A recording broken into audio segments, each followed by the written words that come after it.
दोस्तों, इस बार का नोबेल प्राइज़ मेडिसिन में 3 लोगों को मिला है, जिनका नाम है Mary E Brunkow, Fred Ramsdell and Simon Sakaguchi. Sorry if इनका नाम गलत प्रोनाउंस्ड हो गया हो। तो इनको पेरिफेरल इम्यून टॉलरेंस में नोबेल प्राइज़ मिला है और इसकी रिसर्च के बारे में अपन आज बात करने वाले हैं। तो लास्ट तक वीडियो में बने रहना। तो अपन स्टार्ट करते हैं। हर दिन हमारी बॉडी लाखों बैक्टीरिया से लड़ती है, लेकिन हमारा इम्यून सिस्टम कई बार भूल जाता है कौन अपना है कौन पराया। तो वो अपने ही सेल्स को अटैक करने लगता है, जो कि बाद में जाके ऑटो इम्यून डिजीज़ का फॉर्म बन जाता है और हमें परसिस्टेंट दवाई लेनी पड़ती है और ये ठीक होने का नाम भी नहीं लेती। ऐसी अनगिनत जैसे कि रूमेटॉइड अर्थराइटिस, टाइप 1 डायबिटीज़ और जाने क्या क्या। और मेरा अस्थमा भी इसी वजह से है। वो सिर्फ मेरी इम्यूनिटी को कमज़ोर करने वाली दवाई देते हैं और मेरे को कंटिन्यू लेनी पड़ती है। जैसे ही कोई डस्ट, पोलन या सीजनल चेंजेस होते हैं तो मेरे को उसी पे डिपेंड रहना पड़ता है। तो रिसर्चर का हमेशा से यही सवाल रहा है, why does the immune system doesn't often attack our own body. जैसा कि आप इसमें देख सकते हैं, यहाँ पे ये क्वेश्चन किया गया है। I am showing you why doesn't the immune system attack our bodies more frequently. हमेशा क्यों नहीं करता रहता, यही सवाल है। तो चलिए इसके बारे में और पता करते हैं। अपनी बॉडी में टी सेल्स होते हैं जो कि कई तरह के हो सकते हैं, जैसे कि helper T cell, killer T cell, suppressor T cells. तो हर एक का अलग अलग वो होता है कि किस तरह से है। हेल्पर टी सेल्स क्या करते हैं, वो पेट्रोल करते हैं अपनी बॉडी में और देखते हैं कोई इन्वेडर तो नहीं घुसा है, कोई माइक्रोब तो नहीं घुसा है। जैसे ही उसे पता चलता है तो वो किलर टी सेल्स को बोलता है, तो फिर वो उसे मार के अपनी बॉडी से भगाते हैं। हमारे टी सेल्स के पास ऐसे रिसेप्टर्स हैं जो कि सेंस करते हैं कि कौन फॉरेन इन्वेडर है, कौन सेल्फ है, और वो करीबन 10⁻15 डिफरेंट टी सेल रिसेप्टर्स बनाता है। जैसा कि आप जहाँ देख सकते हैं, ये देखिए, ये इसमें जो आप देख रहे हैं ना, वो रिसेप्टर्स ही हैं। लेकिन इसके बावजूद भी वो कुछ ऐसे जो प्रोटीन्स हैं हमारी बॉडी के, उनको पहचान नहीं पाता। सोचिए कितना खतरनाक है अपने लिए कि वो पहचान नहीं पा रहा है। इतने होने के बावजूद मतलब शॉकिंग सा है ये थोड़ा बहुत। ये देख सकते हैं आप इसमें, जैसे कि ये वायरस का पार्टिकल आया, फिर इसका जो कॉम्प्लेक्स बनाते हैं, ये HLA कॉम्प्लेक्स। फिर जब टी सेल के रिसेप्टर इस कॉम्प्लेक्स से जुड़ते हैं तो फिर वो पता करते हैं कि है ना ये फॉरेन इन्वेडर है या नहीं। और जैसे ही अगर पता चल जाता है हाँ ये फॉरेन इन्वेडर है, तो T cells attacks to a virus fragment. The T cell is activated and alerts other immune cell that the body is under attack. 1980s में सबसे पहले जो डिस्कवर हुआ था वो था सेंट्रल टॉलरेंस। सेंट्रल टॉलरेंस यानी कि researcher understood that when T cell mature in thymus they undergo a type of test that eliminates the T cell that recognize the body's own endogenous proteins. The selection process is called central tolerance. यानी कि ये कह रहे हैं कि जब जो thymus में जब अपने बॉडी के प्रोटीन्स आते हैं तो वो उसको डिलीट कर देता है, ताकि जब वो अपने ब्लड स्ट्रीम में जाए तो अपने बॉडी को अटैक ना करे। इसी को सेंट्रल टॉलरेंस कहते हैं। लेकिन जैसा कि अपन को पता चला कि सिर्फ सेंट्रल टॉलरेंस नहीं होता, इम्यून सिस्टम बहुत कॉम्प्लेक्स है, वहाँ पे पेरिफेरल इम्यून टॉलरेंस भी है। तो इसके बारे में और आगे देखो। Some researchers subtracted that the existence of type of cell they called suppressor T cells, जो कि उन सिस्टम में से निकल गए और जो प्रोटीन को वो पहचानने वाला था थाइमस, वो उसने डिलीट नहीं किया था।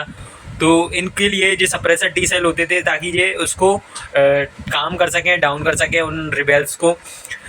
However, a few researchers in this field drew far-fetched conclusion from their experiment. और जब ये रिसर्चेस होने लगी तो ये पता चला कि है ना, when it became apparent that some of the evidence for suppressor T cell was false, researcher rejected the entire hypothesis. फिर एक रिसर्चर आया जिसका नाम था Simon Sakaguchi. He worked at Aichi cancer centre research institute of Nagoya, Japan. 1980s में कुछ researchers ने new born माइसिस से हर जो थाइमस था उसको निकाल दिया गया था। तो थाइमस निकालने के बाद वो जो न्यू बॉर्न माइस थे उनमें ऑटो इम्यून डिसीज डेवलप हो गया और वो बुरी तरह से बीमार पड़ गए। लेकिन साइमन ने कुछ टी सेल्स को वापस इनमें डाला तो कुछ चमत्कारी हुआ और देखा कि ये तो सही हो गए, उनकी ऑटोइम्यून डिसीज सही हो गई। तो उसने पाया कि है ना कुछ टी सेल्स हैं वो सिक्योरिटी गार्ड्स की तरह अपनी बॉडी का डिफेंस कर रही हैं। और साकागुची को 10 साल लग गए, यानी कि एक डिकेड लग गया पूरा ये आइडेंटिफाई करने में कि he discovered this peace keeping cells carry 2 markers CD4 and CD25 और इन्हें उसने नाम दिया रेगुलेटरी टी सेल। लेकिन उसके बाद भी लोगों को उस पर यकीन नहीं हुआ।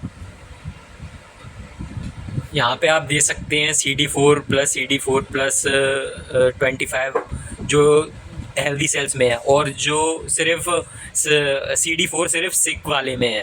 तो उसकी मेन डिस्कवरी ये CD25 वाली थी जिसको उसने नाम दिया फिर टी रेग, यानी कि टी रेगुलेटरी सेल्स। और जो मैं एक्सपेरिमेंट की बात कर रहा था जैसा कि आप देख सकते हैं, जो न्यू बॉर्न ने इसमें से थाइमस निकाल दिया था तो फिर वो बीमार पड़ गया था, जिस सिक वाला आप देख सकते हैं। और जैसे ही फिर हेल्दी डोनर में से मैच्योर टी सेल्स निकाल के इस चूहे को दिए गए तो फिर वो हेल्दी हो गया और जो भी सिम्टम्स थे ऑटोइम्यून के उसके गायब हो गए। The scurfy mystery. वहीं दूसरी ओर US में एक लैब में रेडिएशन की स्टडी हो रही थी माइस पे। The mice were sickly with flaky skin, swollen organs, and they died young. Researchers called them scurfy mice. Decades later, in 1990, 2 scientists, Mary and Fred, working at biotech company near Seattle, decided to investigate. They suspected that whatever was killing the scurfy mice could unlock the secret about autoimmune disease. और सालों बाद a painstaking work mapping millions of DNA sequences by hand और फिर उन्हें एक gene के बारे में पता चला जिसका नाम था FOXP3 जो कि इसके लिए रिस्पॉन्सिबल था। This was the matter switch that controlled immune balance. Master switch था ये देखिए आप इसमें देख सकते हैं ये FOXP3 को, इसमें कितने सारे सीक्वेंसेस को इनने मैपिंग की है और फिर पता करा हाँ ये इसमें FOXP3 की वजह से ये सब हो रहा है। और इसमें आप देख सकते हैं इसमें जो कैरियर है वो फीमेल है क्योंकि ये X क्रोमोसोम पे ही पाया जाता है। Brunkow and Ramsdell soon realized that mutation in FOXP3 causes a deadly autoimmune disease in human too called IPEX syndrome, seen in young boys with severe immune disorders. Then came the Eureka movement, Sakaguchi regulatory T cells, the body's immune peacemakers, were all controlled by this very same FOXP3 gene. और Sakaguchi ने ये देखा कि है ना यही gene थे जो उसने CD25 वगैरह peace makers T regulatory cell देखे थे उससे इन्हीं का कनेक्शंस था। In 2003 Sakaguchi colleagues proved it in science FOXP3 is a genetic switch that turns ordinary T cells into regulatory T cells. आप सोच रहे हो why it matters? तो the discovery of regulatory T cell revolutionized medicines.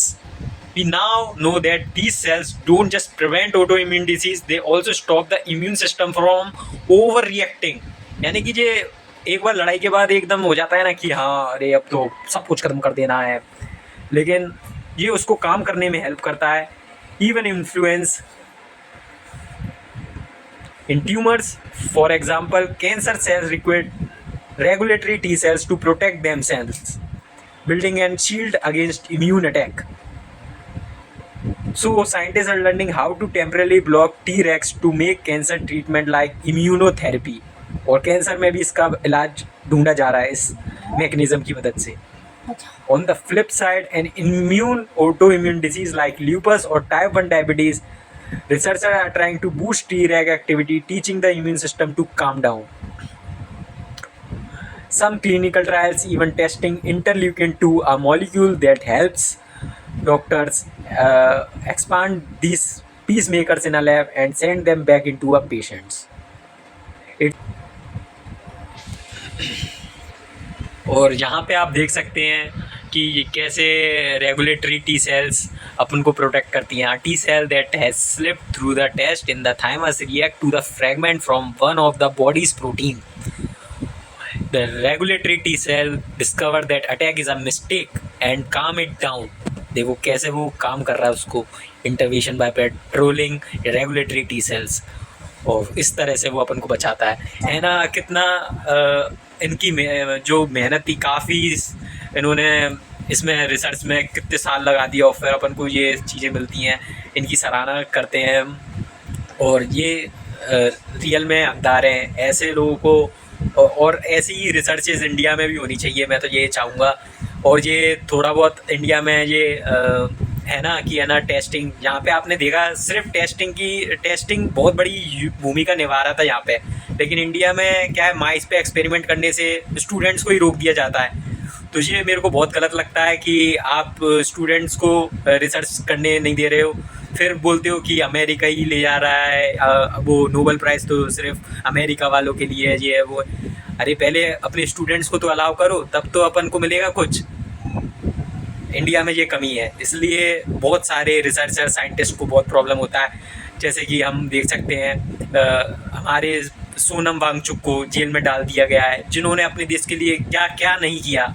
Army के लिए ऐसे technological tents बनाए जो कि उनको धूप से एनर्जी देते थे, और आइस ट्यूब्स बनाए थे. मतलब इतने टैलेंटेड आदमी को तुम जेल में डाल रहे हो, तो कैसे तुम नोबेल प्राइज़ जीतोगे? अगर तुम सपोर्ट नहीं करोगे तो फिर तो सब कुछ हो गया. मैं तो चाहूँगा कि इंडिया का भी नाम हो, इंडिया भी नोबेल प्राइज़ लेके आए. अभी तक तो बहुत ही कम रिसर्चर ला पाए इंडिया से, शायद ला पाए या नहीं है ये भी नहीं पता मेरे को. तो सपोर्ट रिसर्चर साइंटिस्ट. और आप जो फ्रीबीज दे रहे हो सिर्फ वोट बैंक के लिए फीमेल्स वगैरह को, या किसी भी, मतलब फ्रीबीज से कुछ नहीं होगा. सबसे आपका इसरो का बजट 13,000 करोड़ है और आपका फ्रीबीज का बजट 70,000 करोड़ है, तो कहाँ से आप एक्सपेक्ट कर लोगे आपको नोबेल प्राइज़ मिल जाएगा? सो बस ये मेरा ही था, और ऐसी इंटरेस्टिंग वीडियोस के लिए मेरे चैनल को सब्सक्राइब करना है तो कर लेना. Thank you.